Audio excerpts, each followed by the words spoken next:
Soothran. കരടിച്ചേട്ടാ, ഷേർവിനൊരു award കിട്ടി. എന്താ award? മികച്ച കേൾവിശക്തിക്കുള്ള അവാർഡാ.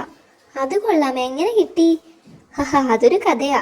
തത്തിത്തോൻ കടുവയുടെ ഗുഹയിലെ ഇറച്ചി കഷ്ണം മോഷണം പോയി.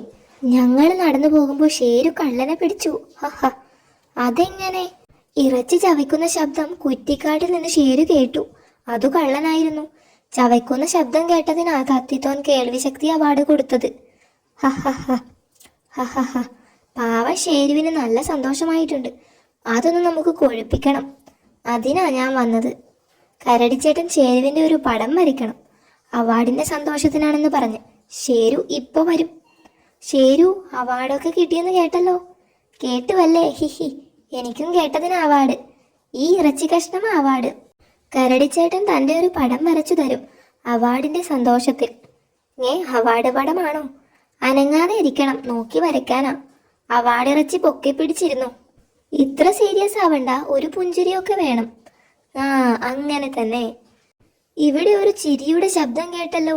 എന്താ കാര്യം? ഷേരുവിന് എന്തു പറ്റി? ഇത് പിടി, ഇത് ചേട്ടനുള്ളതാ. കരടി ചേട്ടൻ പടവും വരച്ചു തരും. അതെന്താ ഷേരു, എന്തു പറ്റി? എന്നെക്കാൾ കേൾവിശക്തി ഇങ്ങേർക്കാ. ഞാനൊന്ന് പുഞ്ചിരിച്ചതേ ഉള്ളൂ. ആ ചിരിയുടെ ശബ്ദം പോലും ഈ ചേട്ടൻ കേട്ടു. വിക്രവും ദുർബലനും. അങ്കിളിനെ കാണാനൊരു കുറുക്കൻ വന്നിരിക്കുന്നു. കുറുക്കനോ? ഇവിടുത്തുകാരനല്ല. ഉദ്ഘാടനത്തിന് വല്ലതും ക്ഷണിക്കാനായിരിക്കും. ആരാ? എവിടുന്ന് വരുന്നു? എന്താ കാര്യം? ഞാൻ അടുത്ത കാട്ടീന്നാ. എല്ലാം ഇതിലുണ്ട്. കത്തോ? കനത്ത വെള്ളപ്പൊക്കം മൂലം ഞങ്ങളുടെ ഗുഹ മുങ്ങിപ്പോയി. വീട്ടുകാരെല്ലാം ഒഴുകിപ്പോയി. നീ ഒഴുകിപ്പോയില്ലേ? അവൻ ഇങ്ങോട്ടാ ഒഴുകിപ്പോന്നത്. എന്തെങ്കിലും സഹായം, വല്ല ഇറച്ചിയോ മറ്റോ?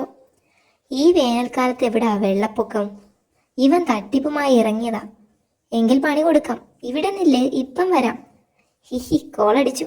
ദാ ഉഗ്രം പൊങ്ങുതടിയാ. ഏത് വെള്ളപ്പൊക്കത്തിലും ഇതിൽ പിടിച്ചു നിന്ന് രക്ഷപ്പെടാം.